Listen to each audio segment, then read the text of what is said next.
Bueno, cordial saludo estudiantes del curso 401538 de Electroquímica. Vamos a dar inicio a la web de la unidad número 1 de este curso y vamos a hablar entonces vamos a hacer una introducción a la electroquímica y métodos instrumentales, particularmente la potenciometría. Bueno, ¿a qué se dedica la electroquímica? La electroquímica se dedica a relacionar los fenómenos eléctricos con los químicos y en este sentido se encarga del estudio y comportamiento de reacciones químicas que producen o son producidas por un pasaje de corriente. En cuanto a la electroanalítica o a la electroquímica en sí, hay que tener muy presente eh, que como hay un intercambio de electrones, siempre hay que ver especies que se oxidan o pierden electrones y especies que ganan electrones, las cuales se reducen. Eh, en el caso, en lo que vemos acá, tenemos que tener en cuenta que si una especie gana electrones, la otra tiene que perder en definitiva. Debe haber un principio de electroneutralidad. Ahora, en cuanto a la nomenclatura, es muy importante conocer que la especie que se reduce es el agente oxidante y la especie que se oxida es el agente reductor. En el caso de la reacción, el agente oxidante es el cesio y el reductor el hierro. Bueno, y esas reacciones, las reacciones redox, se pueden expresar como dos semirreacciones. Una semirreacción de reducción, que es la que experimenta el cesio, y una semirreacción de oxidación, que es la que experimenta el hierro, de acuerdo a la relación estequiométrica. Cuando uno tiene una reacción redox, uno puede realizar un balanceo. Hay que tener en cuenta que las cargas, los electrones que se ganan deben de ser iguales a los electrones que se pierden. En ese sentido debe haber una relación estequiométrica entre las especies. Ahora uno puede intentar realizar el balanceo de esas reacciones por el tanteo. Pero en muchas ocasiones es algo un poco complicado, así que existen métodos para el balanceo como el método de el ion-electrón. Eh, para realizar el balanceo, lo primero que uno tiene que hacer es identificar qué especie se oxida y qué especie se reduce y también identificar el medio en el cual se lleva a cabo la reacción. Eh, para poder identificar quién se oxida y ese se reduce, hay que asignar números de oxidación. Eso es básico en química general. Hay que tener en cuenta una serie de reglas, entre esas que el oxígeno trabaja con estado de oxidación -2, excepto en el caso de los peróxidos, donde trabajan como -1. El hidrógeno siempre va a trabajar con +1, excepto en los hidruros, donde trabaja con -1. Y pues de acuerdo al átomo y el grupo en el cual se encuentre de la tabla periódica, pues uno podría estimar la valencia o el estado de oxidación con el cual trabaja. Bueno, pero en el sistema de balanceo lo que uno tiene que hacer es clasificar la semirreacción, oxidación, reducción y dependiendo del medio, eh, primero balancear átomos diferentes al hidrógeno y al oxígeno. Luego, si estamos en un medio ácido, hay que balancear eh, los hidrógenos agregando protones y los oxígenos agregando aguas. Finalmente, se tienen en cuenta las cargas de un lado y otro de la reacción de productos de reactivos y productos y hacer un balance de las cargas agregando electrones donde hace falta. En el caso de la semirreacción de oxidación tiene que ser, los electrones se tienen que agregar en los productos y en la semirreacción de reducción los electrones se tienen que agregar en él. se tendrían que agregar en los reactivos. Se realiza la sumatoria y, bueno, finalmente se obtiene el balanceo de la reacción. En el medio alcalino, por su parte, el balanceo de hidrógenos se hace con especies oxidrilo y el balanceo de oxígeno se realiza con agua. Bueno, ahora hablaremos de sistemas, nos dedicaremos a hablar sobre sistemas espontáneos en electroquímica. Cuando hablamos de sistemas espontáneos, decimos de que, o asumimos que para que la transferencia de electrones en el sistema se dé, no hace falta aplicar ninguna energía. Entonces, de acuerdo a las diferencias de potenciales que tienen las especies, vamos a ver más o menos a qué nos referimos. eh, si la diferencia es favorable, si es grande la diferencia, las especies tenderán a oxidarse y reducirse de acuerdo al potencial formal. Y en ese sentido, entonces hablaremos de pilas galvánicas. La pila de Daniel, la más representativa de las pilas galvánicas, está dada por la reacción que ocurre entre las soluciones y compuestos metálicos del zinc y cobre respectivamente.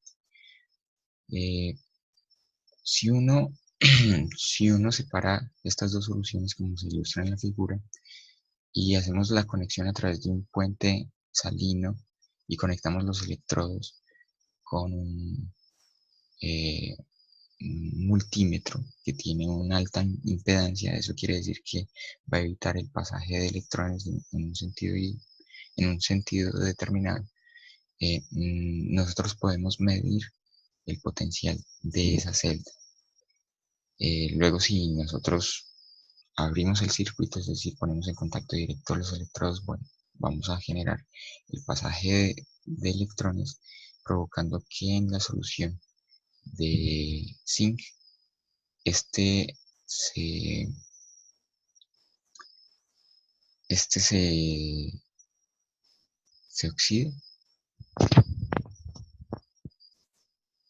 Ay, no, no, no, no, perdón.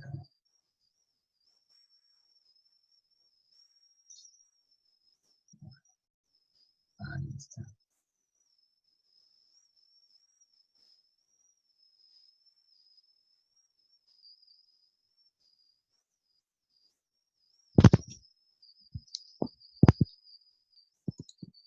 Si este se oxide, oh, perdón,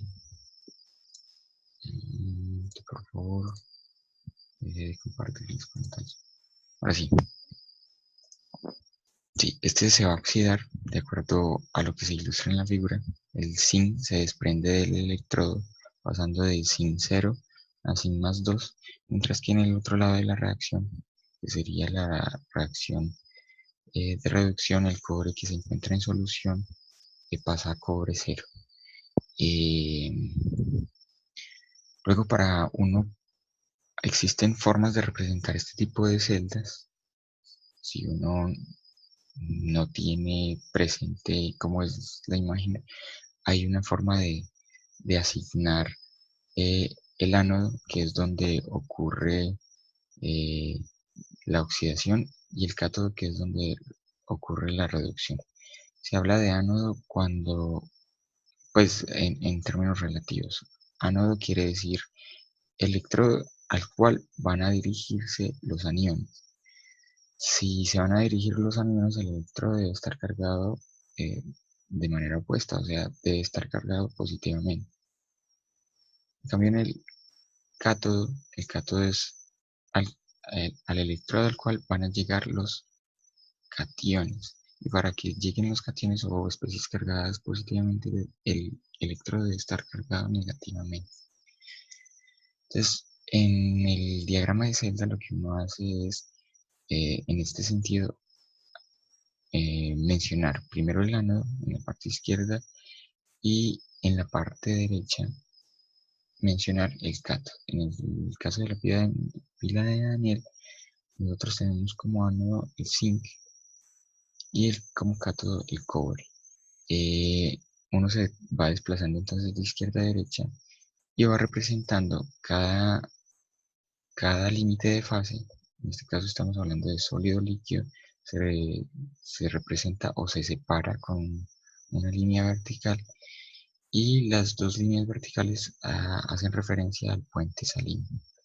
Entonces, el zinc oxidado, el puente salino, cobre oxidado, y el cátodo, que vendría a ser el cobre cero. Bueno, uno también puede determinar el potencial de celda, o sea, si uno no lo mide experimentalmente, el potencial de fuerza o el potencial de celda o la fuerza electromotriz del sistema, uno la puede calcular si uno conoce los potenciales formales tanto del, tanto del ánodo como del cátodo. Y para poderlo calcular o para poderlo medir mejor, hace falta tener un electrodo de referencia. O sea, hay que tener una referencia, una línea de base para establecer el potencial formal de cada uno de los electrodos. Y por convenio se estableció que ese, ese potencial de referencia estaría dado por la celda, el electrodo de hidrógeno, en el cual uno supone que, bueno, que la reacción redox del hidrógeno tiene un potencial formal de cero. Entonces, si uno mide el potencial del ánodo empleando el electrodo de hidrógeno, uno mide un potencial. Y de igual forma uno lo puede hacer con el cátodo. Y finalmente, eh, expresar la fuerza electromotriz o sí, la fuerza electromotriz de la celda cuando se van a poner o cuando vayan a interactuar como ánodo y cátodo respectivamente. Bueno, la espontaneidad de las reacciones entonces depende de una energía libre. En el caso de la electroquímica, la energía libre estaría eh, directamente relacionada con el potencial formal de la celda. Y de acuerdo al valor de el potencial de la celda, entonces vamos a hablar de espontaneidad. Si el potencial es positivo, va a ser espontáneo, y si el potencial es negativo, bueno, no es espontáneo, y para que se favorezca la reacción, muy probablemente eh, haya la necesidad de agregar energía al sistema, como es el caso de los sistemas no espontáneos. Eh, en esta, nosotros necesitamos emplear una fuente de poder que permita polarizar los electrodos de tal forma que se puedan llevar a cabo reacciones. Esas reacciones si se da la reacción, va a haber un intercambio de corriente que, de acuerdo a la ley de Faraday, estará directamente relacionada con las moles de las especies transformadas en solución. Pero vamos a hablar, en este caso, o en esta unidad, hablaremos o nos enfocaremos en la potenciometría. Para hablar de la potenciometría, entonces hablamos de medidas de potencial. Y cuando hablamos de medidas de potencia, no necesariamente va a haber intercambio de electrones.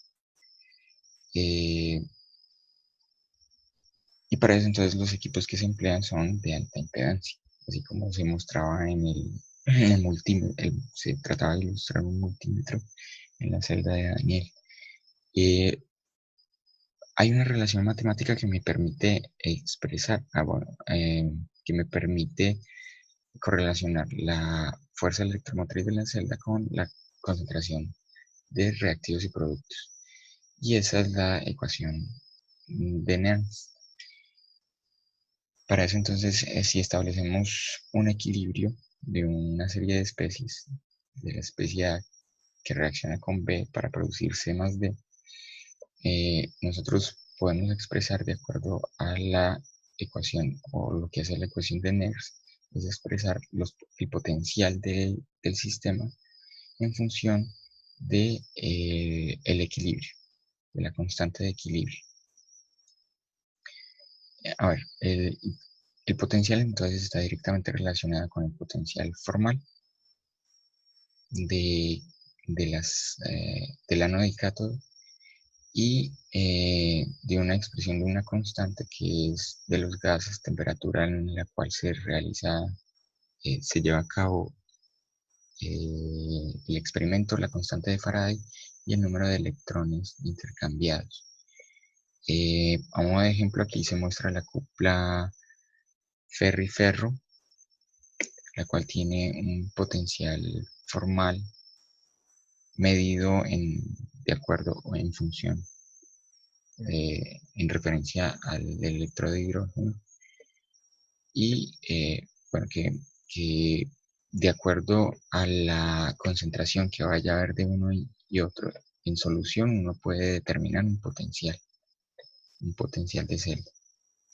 Ahora, uno despejando esta fórmula, uno obtiene esta constante, esto es constante de gases, temperatura, bueno, esto es asumiendo a 25 grados centígrados, ah, y la constante de Faraday, entonces uno obtiene esta constante. Ahora, como hay un intercambio de solo un electrón, entonces se hace el cociente de este término solo sobre 1. En función del logaritmo de las concentraciones, en realidad la ecuación de Nernst habla es de, del equilibrio de las actividades de las especies en solución, pero las actividades de acuerdo a una solución ideal están directamente relacionadas con la concentración de las especies. Entonces, en este sentido, uno puede formar, si uno conoce las especies redox, uno puede determinar un potencial que está directamente relacionado con las concentraciones en el equilibrio. Ahora, para hacer valoraciones redox, se implica un agente oxidante y un agente reductor. Una especie que se oxida y una especie que se reduce. ¿Cómo determinar quién se oxida y se reduce en una reacción? Bueno, a partir de los potenciales formales. Los potenciales formales nos dicen quién tiende a oxidarse y quién tiende a reducirse. En este caso, quien tenga el mayor potencial formal tenderá a reducirse y quien tiene el menor potencial formal tenderá a oxidarse. En ese sentido, esta reacción sería al contrario, de hierro 2 a hierro 3 y de cesio 4 a cesio 3. O sea, la especie de cesio se reduce y el hierro se oxida. Aquí hubo un error. Esto fue tomado directamente de la analítica de SKU y sería interesante ver si las ediciones más recientes hacen la corrección. En realidad se está pasando de hierro 2 a hierro 3. Y bueno, si uno, teniendo en cuenta la expresión de Nernst, plantea para cada una de las semireacciones el potencial en el equilibrio, luego realiza la sumatoria, uno tiene una expresión que depende de potencial que depende de los potenciales formales de cada una de las celdas y de las concentraciones en el equilibrio. Ahora, si uno va a hacer una curva de calibración, entonces uno adiciona la especie oxidante y comienza a estimar las concentraciones de las especies para poder determinar el potencial. Ahora, experimentalmente uno lo que hace es determinar el potencial y este está dado en función de las concentraciones de las especies en el equilibrio. Uno lo que hace en una valoración potenciométrica es determinar potencial en función del volumen de la especie del agente oxidante, que es el que se va a reducir. Y en ese sentido uno obtiene curvas de valoración como las curvas ácido-base, pues análogas. Nada más que uno va a tener no términos de pH, como sería el caso de potencial de hidrógeno, sino potenciales en el electrodo. Ahora, los métodos potenciométricos eh, se basan en el análisis de medidas de potencial, donde no hay un paso de corriente. Como les decía anteriormente, se miden con equipos de alta impedancia que evitan el pasaje de corriente. Y estas técnicas se pueden emplear para identificar la identificación de puntos finales. Si uno se va a la curva, uno realiza una curva de valoración, identifica el punto final, el punto equivalente, determinación de las especies que hayan en solución. Para eso entonces uno se basa de acuerdo a la medida de potencial. Uno se basa en la expresión de Nernst y uno puede determinar la concentración de las especies. Y a su vez uno puede determinar, si uno puede hacer eso, uno puede determinar una constante de equilibrio. Ahora, ¿qué equipos se emplean para poder desarrollar potenciometría? Uno básicamente necesita dos electrodos y un multímetro con alta impedancia y hacer la conexión. Ahora, los electrodos que se emplean tienen que ser sí o sí un electrodo indicador y un electrodo indicador y un electrodo de referencia. El electrodo de referencia tiene que tener una serie de características. Bueno, ambos electrodos deben de tener una serie de características. De referencia no debe de ser sensible a la concentración de las especies en solución, mientras que el indicador, al ponerse en contacto con el de referencia en solución, eh, al ponerse en contacto en solución, este debe responder o debe ser sensible a la concentración de las especies que uno desea analizar. El montaje es básicamente este. En ese entonces se tiene un electrodo de referencia y un puente salino que comunica el de referencia, la solución y el electrodo indicador. Para este tipo de montajes, entonces, el potencial de la celda está dado por el potencial que se forma en el indicador, el potencial de referencia y un potencial eh, que está directamente relacionado con las cargas que se forman de un lado y otro del puente salino. Bueno, y en ese caso, cuando uno realiza una medida potenciométrica, uno se está fijando en el potencial de, que se forma en el electrodo indicador, pero como la expresión del potencial tiene inherentemente relacionadas el potencial de referencia y el potencial que ocurre en el puente salino, entonces uno tiene que hacer una calibración para poder determinar o eh, para poder hacer las correcciones correspondientes. Bien, ¿qué características debe tener el puente? Bueno, aquí hay eh, ejemplos de electrodos de referencia comúnmente empleados en estos. Bueno, el electrodo de referencia por excelencia debería ser el electrodo de hidrógeno, pero como este tiene que burbujear hidrógeno y llegar, bueno, a un equilibrio, la preparación de este es algo dispendioso y es complicado de emplear en soluciones. Así que lo que se hace es emplear otro tipo de electrodos de referencia que también deben de tener la característica de no responder o no ser sensibles a las concentraciones de las especies que uno va a determinar. Por excelencia, bueno, o los más comúnmente empleados son el electrodo de aluminio y el electrodo plata cloruro de plata. Y así como se pueden observar en las imágenes, bueno, en el caso del plata cloruro de plata, que es uno de los más empleados, tenemos un alambre de plata sumergido en una solución de KCl. KCl es muy empleado en los electrodos porque, bueno, reduce de alguna forma el potencial que existe en los puentes salinos. Bueno, aquí se tiene entonces el alambre de plata en una solución de cloruro de potasio y algunas gotas de nitrato de plata. Ahora tenemos el puente salino y de acuerdo a la semireacción, el potencial está desplazado respecto al potencial del el electrodo de hidrógeno, que es cero.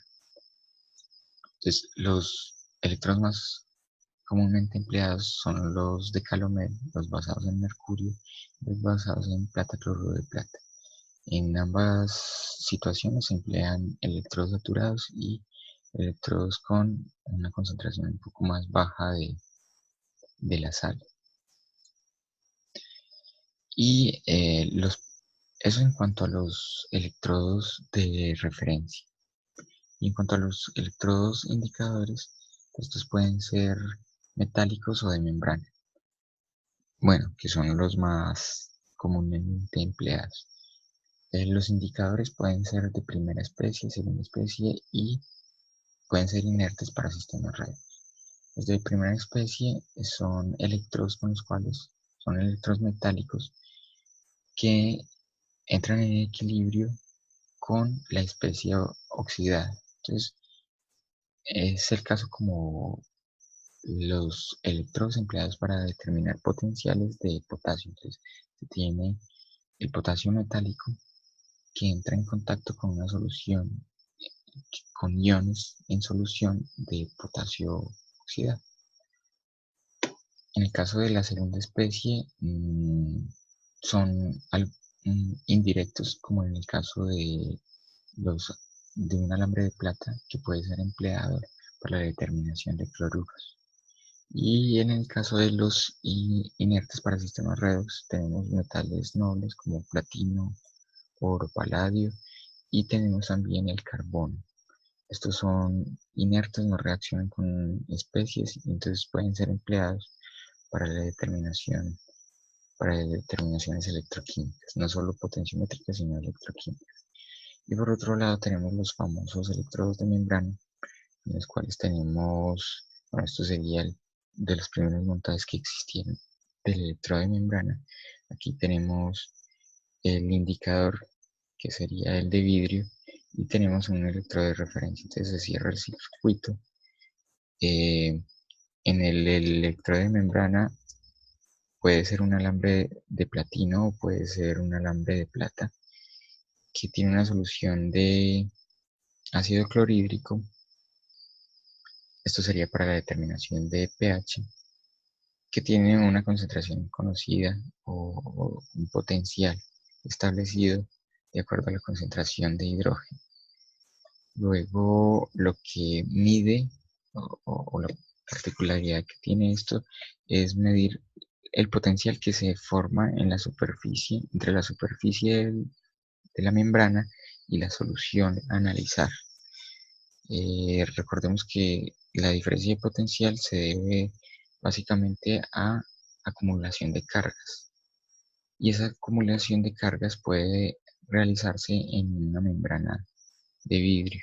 Ahora, si la membrana es modificada eh, químicamente o si tiene ciertos tipos de silicatos, uno puede hacer que esa membrana sea selectiva para un tipo de iones. Entonces, en este sentido, estos electrodos de membrana son ampliamente utilizados y el ejemplo más claro de ello es que son empleados para la determinación del potencial de hidrógeno, el pH.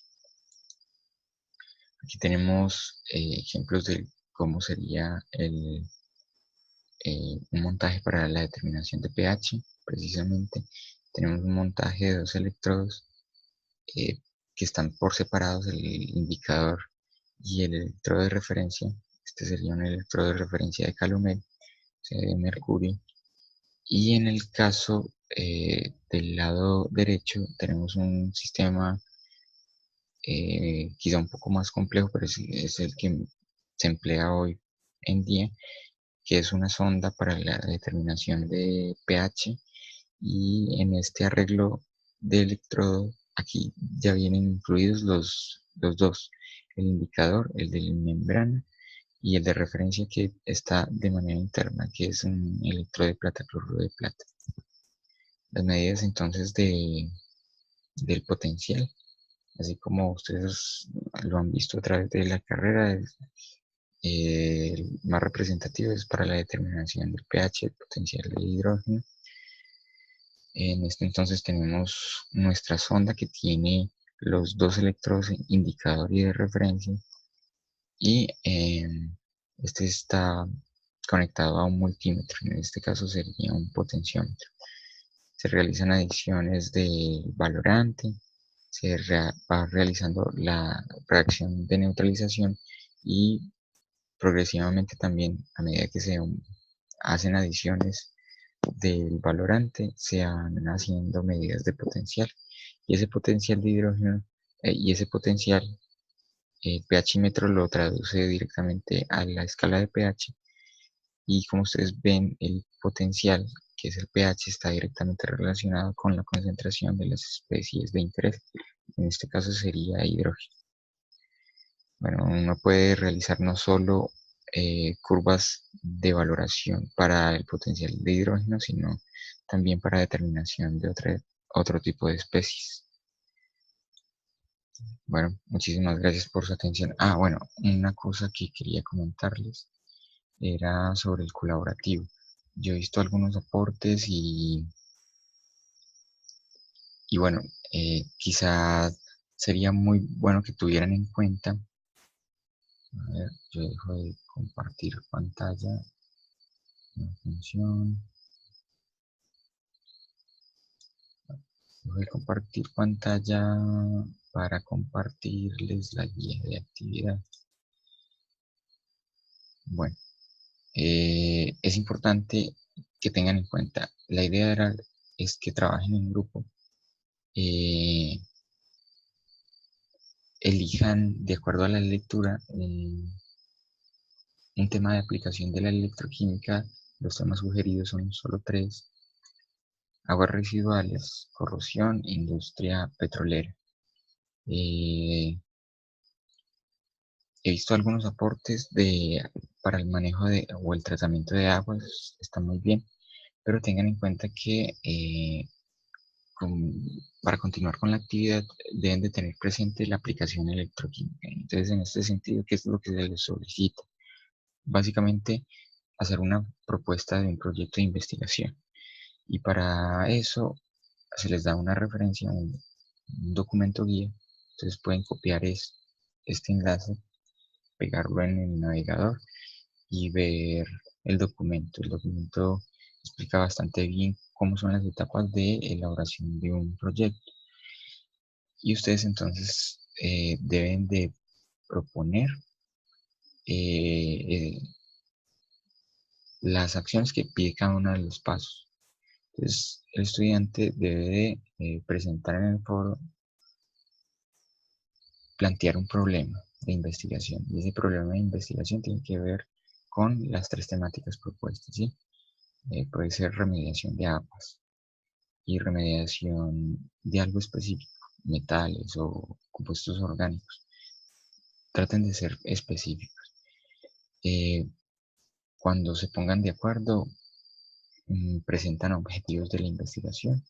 Todo tiene que ser en base a la electroquímica. El estudio, bueno, justificación, mínimo 3 renglones, porque se debería de hacer. Eh, Tengan en cuenta que muchas veces, bueno, yo vi algunos aportes donde por ahí se contradecían, decían que querían emplear métodos electroquímicos para remediación, por ejemplo, y después decían, vean, pues, son muy costosos y tal vez poco viables, entonces se están contradiciendo. Se realiza, bueno, la unificación de acuerdo a los aportes y bueno, se presenta el trabajo de manera colaborativa, que debe tener introducción, el título, problema de investigación, eh, los objetivos generales y específicos y la justificación.